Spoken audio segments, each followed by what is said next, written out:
Hey, what's going on, guys? It's Sesh. Welcome to the channel. In this video, I have three really nice games for you.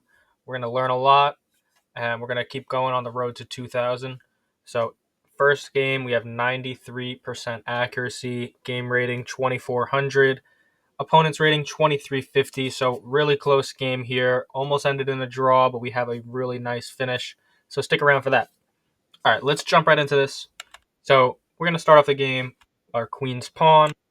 I'm going to go for a queen's gambit. Opponent declining the gambit, so we're going to add pressure in the center, and we're going to get our dark square bishop out. Now, Stockfish is saying that it's actually better if they develop their light square bishop. You can basically take advantage of their weak light squares over here. But okay, I like my setup here, so no worries. Developing, and now their only move here is they're bringing their knight out. So I decided to close it down, and I'm ready to trade off this dark square bishop. Go here. My opponent actually offered me a draw here, but I declined it and felt light square bishop and supporting my pawn chain. So we have a nice open file to work with. And a castle, and our rook in, and Stockfish says we should let him capture here and just infiltrate right away. But I thought I had a really strong pawn formation here. I didn't want to let it get damaged. And I'm starting. My plan is to get this rook involved like this, queen defending. So it probably wasn't the engine move plan, but it's still holding draw here, so that's all well and good. Here I miscalculated slightly. I thought once the knight drops back, we'll be able to um, attack this pawn, but the knight actually defends. So we have that, and we're hitting this pawn, but we can't actually capture it, unfortunately. It was a little miscalculation. So instead, I keep my knight centralized. I felt it was a little bit stronger here than it was over here. Going to hit this weakness again from the other side. Can't really kick us out. Force the knight back again. So just keeping my opponent passive, not letting them get out. This dark square bishop is really bad, so we're doing okay here. Start bringing the king in. It was okay, but not the best. And trying to get some activity for my king. Actually, I would probably keep my pawns nice and together. So it takes out my knight, and now, unfortunately, I can't go here, which is what I would like to do, because we're going to be walking into a fork. So instead, I have to put my king in sort of a passive position, but we're doing all right here. It's still a draw.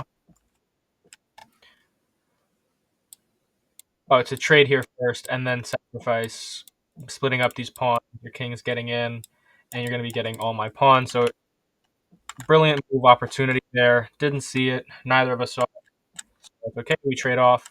Opponent was here first. And now I'm just trying to get some activity for my king. Um, could have gone for this outpost over here. But I figured if my opponent pushes past again, then I will be able to win this pawn, and there's not really going to be any way to protect it. Instead, my opponent going for this idea now, but a little bit weaker because we can trade off these pawns. And now we're up a piece for 2 pawns, so we really need to blockade these pawns. We can't let them get through. So I'm going to do just that. I saw obviously either one of these checks, but I figured if the pawns move closer, it'll be easier to pick them off with my knight somehow, and I wanted to maybe go in this way with my knight. But then I thought about it a little more and didn't want to give him this square, right? So I went like this, started to get my knight active, and now we can get this pawn. Even if king defended, we get the check, keeping our king here. Just cutting off this square, so it's going to take him extra moves in this pawn, and our knight can be back to defend. So if this pawn pushes, we'll have a nice fork. So we're actually defending all the way from here. And I just decided to blockade this. So if the king ever wants to promote this pawn, he's going to have to walk all the way over here, and then we can drop our knight back, and then it's going to take a long time, and we can win these pawns pretty quickly and promote. So king stays here. And I can't bring my knight over here because I need to be able to come back and defend this pawn. So we trade here, but now I notice his king is stuck over here. So this is a draw until this next move. I'm going to turn the evaluation off here. Now, guys, you got to tell me, what is the winning idea here? Drop it down in the comments if you see it. We actually have checkmate in 4 moves. This is crazy because we can move here, and it looks like, oh, we get a draw. But no, that's not the idea, guys. We're going to go after this king. We're going to allow him to make a queen and checkmate him in the corner with the defenseless queen on h1. Awesome checkmate there. Let's jump into the next game. This game was pretty unfortunate because we were completely winning and my Wi-Fi cut out at the end, so we didn't technically win. Although we got a really nice response for the Caro-Kann here, which is still working all the way into the late 1800s. So try this out for yourself. We got a Caro-Kann. You're going to develop your knight, putting pressure in the center. Now you're not going to take back. You're going to develop your bishop first. This is a sneaky move, setting up lots of tactics. They're going to defend, and you're going to give up another pawn to get now a lead in development with ideas jumping in here. They go here. That's okay. This is still going to be good for us. Now we're lining up all sorts of tactics here. And my opponent realized that there's going to be tactics here, so they go here. But we can actually go this way, which you don't really see too often. There's usually a knight here. And we can sack the rook for a fork, and we're going to be getting our knight out. So we basically just won a full piece. And, yep, we just start attacking, get some trades going. And eventually we should be good to win here, but unfortunately we get to this position and my Wi-Fi cut out. So +5 there. We lost some points, a little bit of delay on the road to 2000, but it is what it is. We move on. This game is really instructive because we're going to see when it's okay to push pawns in front of your king. So we start with the Sicilian. We got a Rosolimo, which is a pretty strong response to the Sicilian because it gets this knight much stronger. This knight is kind of important, and this bishop, this light square bishop, is pretty terrible in a lot of Sicilian lines. So this actually makes sense. Usually you don't want to trade your bishop for a knight, but in this opening it actually makes a lot of sense. So we're going to prepare our bishop, solidify our pawns, castle, and now I came up with a plan here where typically you want to leave your bishop open, but I notice I have this open file, and I doubt he's going to take this knight. And if he does, then that'll be good for us. We'll get a super strong bishop. That's all well. So I was right. They dropped their bishop back, and now my plan was to force this bishop back and close down the center, and then go and attack on this open file on the queen side over here. So yes, my bishop is a little bit sad back here, but this is actually a winning position for black currently. We're doing really well here. Now, unfortunately, I overlooked this. I didn't really realize that the knight was going to capture. So best move here is to actually go here, which I considered. I considered playing this move, but I thought the bishop would just drop back, and I was like, yeah, what do we really accomplish here?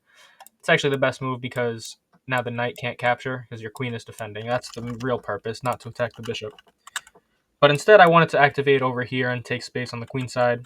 So I let him capture here, and then went for this idea, opening a discovered attack on the knight. And now, this might seem scary, but I felt comfortable going for this all the way back here. This was all part of my plan because I figured if we shut down the center, completely clog things up, there's no way for these pieces to get over here. There's just no clear path to my king. So even with all these pawns traded off, now,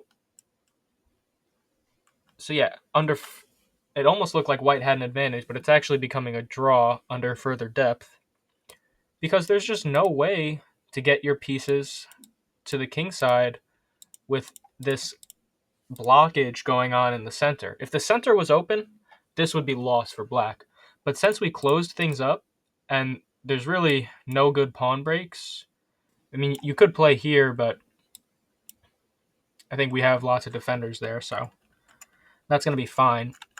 So opponent trying to get some sort of development going on. I'm not really sure what their plan is here. But I'm going to trade this off, weakening their king, and we have the f-file. We have access. So we're going to prevent their queen from coming in. And now I had a little bit of difficulty conducting the advantage here. One better line might have been to go here. Rook f1, trade them off, win a tempo on the queen, and then you're going for a rook lift like this with a check. Yeah, like this. This is just totally devastating. But we kind of squandered our advantage a bit here. Sorry. I was planning to maybe bring my bishop this way and go here. So I went here first because now their queen is kind of blocking their own rook. And went for this check. I was thinking this would be fine, but my opponent, I thought this was mate at first, and my opponent found this nice block move. Which the problem now is, with the way I went about this, my opponent actually stopped my attack. My attack is dead, and we're down by -1, +1. Literally because we are down a pawn. Yep, 7 versus 6. So that's just it. Other than that, it's statically equal. We are just down a clean pawn. And that's going to be a problem going forwards. So I try to keep things complicated. I don't want to trade queens. And if they're really forcing the queen trade, I try and at least fix my pawn structure. They go here, and I say, all right, fine. I really didn't want to give them this file. But, yeah, I didn't really see any other way.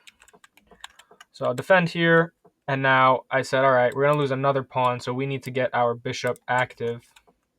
We go here, and then they defend, but now we sneak in a really sneaky threat, taking away the escape square. Actually, it's actually better here. We can force like this, and then the knight has to block. That would have been a little bit better, and then we can always just save our bishop. But instead, I went with the bishop first. So they could have defended by dropping their knight back again and doing the same defense again. But then I thought I would go here, but yeah, it's still not great, but it's okay. Opponent not seeing that we're threatening mate here, and we get to pick it off. A little bit relying on my opponent to make a mistake there, but hey, every game would be a draw if my opponent doesn't make a mistake. So there we go. 3 nice games there. Should have had 3 wins, but my Wi-Fi cut out during one of them. So if you guys got value out of this video, subscribe, like the video, and I'll catch you on the next one. Peace.